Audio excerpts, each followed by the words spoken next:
Sir कुछ लोग ऐसे हैं जिन्होंने अक्सर एलर्जी हो जाती है तो फिर वो एक गोली या सिट्राजीन खाते 12-14 घंटे लंघ जाते वो क्यों होंगी है तो फिर एलर्जी जी हैगी ना वो ਵੇਖਣੀ ਲਗਭਗ एलर्जी ਤੋਂ ਕਿਉਂ ਤਹਿਰੀਕਾਂ ਦੇ ਵਿੱਚ ਹੀ ਹੁੰਦੀ ਹੈ। ठीक है ਕਿਸੇ ਚੀਜ਼ ਦਾ ਮੁਤਫਨ ਹੋ ਜਾਣਾ ਬੁੱਸ ਜਾਣਾ ਜਿਹੜੀ ਕੋਈ ਵੀ ਚੀਜ਼ ਹੈ ਬੁੱਸ ਕੇ ਤੋਂ ਬੁੱਸ ਕੇ ਤਜ਼ਾਵੀਅਤ ਤੇ ਤਬਦੀਲ ਹੁੰਦੀ ਹੈ ਤੇ ਤਜ਼ਾਵੀਅਤ ਕਿਉਂ ਤਹਿਰੀਕਾਂ ਜੀ ਪੈਦਾ ਹੁੰਦੀ ਹੈ जी ਜਿਹੜੀ ਉਹ ਜ਼ਲਾਤੀ ਤਜ਼ਾਵੀਅਤ ਇਹ ਹੈਗੀ ਅਸਲੀ ਬਾਕੀ ਜਿਹੜੀਆਂ ਤਿੰਨੇ ਹੈਗੀਆਂ ਉਹ ਨਕਲੀ जी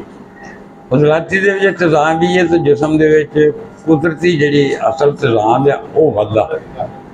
ਬਾਕੀਆਂ ਦੇ ਵਿੱਚ ਬੁੱਸ ਕੇ ਤਜ਼ਾਬ ਬਣਦਾ ठीक ਉਹਦੇ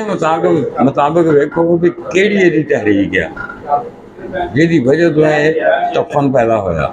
ਉਹਦੇ ਉਲਟ ਚਲੇ ਜਾਓ ਉਹ ਠੀਕ ਹੋ ਜਾਓ। ਤੇਜ਼ ਦਵਾਈਆਂ ਦੇਣੀਆਂ ਤਾਂ ਮੁਸਲ ਅਕਸੀਰ ਇਹ ਦੇ ਲਓ ਹਲਕੀਆਂ ਦੇਣੀਆਂ ਮਲਈਆਂ ਸ਼ਦੀਦ ਦੇ ਦਿਓ ਠੀਕ ਹੋ ਜਾਊ।